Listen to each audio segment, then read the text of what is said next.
Media మిత్రులందరికీ నా నమస్కారం. 2019లో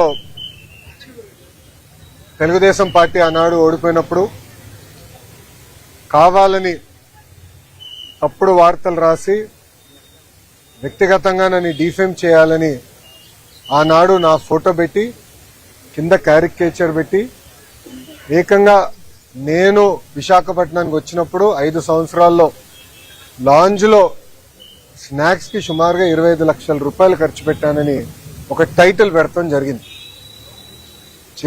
చిన్నబాబు చిరుతిండి 25 లక్షలండి అనే టైటిల్తో పక్కన ఫోటో పెట్టి ఏకంగా ఆనాడు ఆర్టికల్ వేశారు.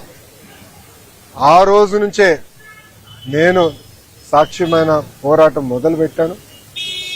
ఎవరన్నా కానీ మీడియా మిత్రులు కానీ ఎవరన్నా కానీ ఒక ఆర్టికల్ వేసేటప్పుడు ఫ్యాక్ట్స్ అని వెరిఫై చేసుకోవాలి.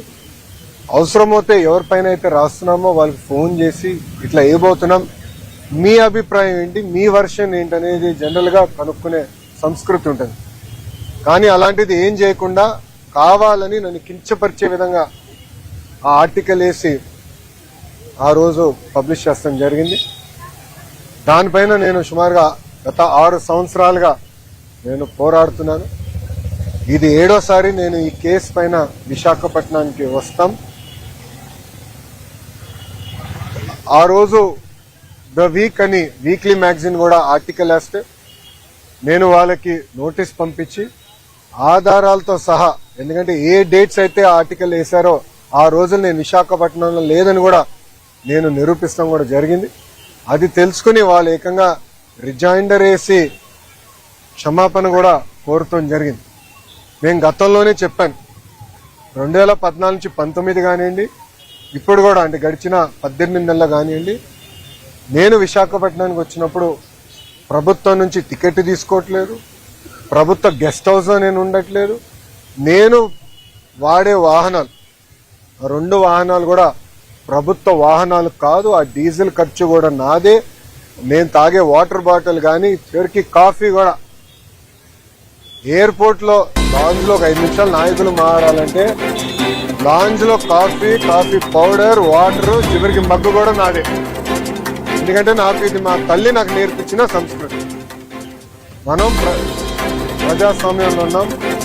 ప్రజలు పవిత్రమైన బాధ్యత మనకు పెట్టారు. వాళ్ళు ఏ నమ్మకంతో అయితే మనకు గెలిపించారో ఆ నమ్మకం నిలబెట్టుకోవాల్సిన బాధ్యత మనందరిపైన ఉంటుంది.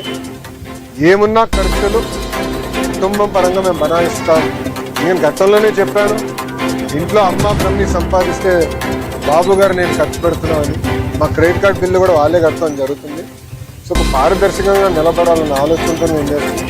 ఇక్కడ మీడియా మిత్రులు కూడా తెలుసు, నేను ఎప్పుడు విశాఖపట్నం వచ్చినా గవర్నమెంట్ ప్రోగ్రామ్ వచ్చినా కూడా నేను తెలుగుదేశం పార్టీ కార్యాలయంలో ఆనాడు పాదయాత్రకు వాడిన బస్సులోనే నేను పడుకుంటా పొద్దున్నేసి కార్యకర్తలు కలిసిన తర్వాతనే ఏ కార్యక్రమానికి అయితే నేను బయలుదేరడం కూడా మీరందరూ చూస్తాం జరుగుతుంది. సో క్రమశిక్షణ ఒక పట్టుదలతో ప్రజలకు సేవ చేయడానికి నేను రాజకీయాల్లోకి వచ్చాను. అందుకే తప్పుడు వార్తలు రాసినప్పుడు నాకు చాలా బాధ కలిగింది.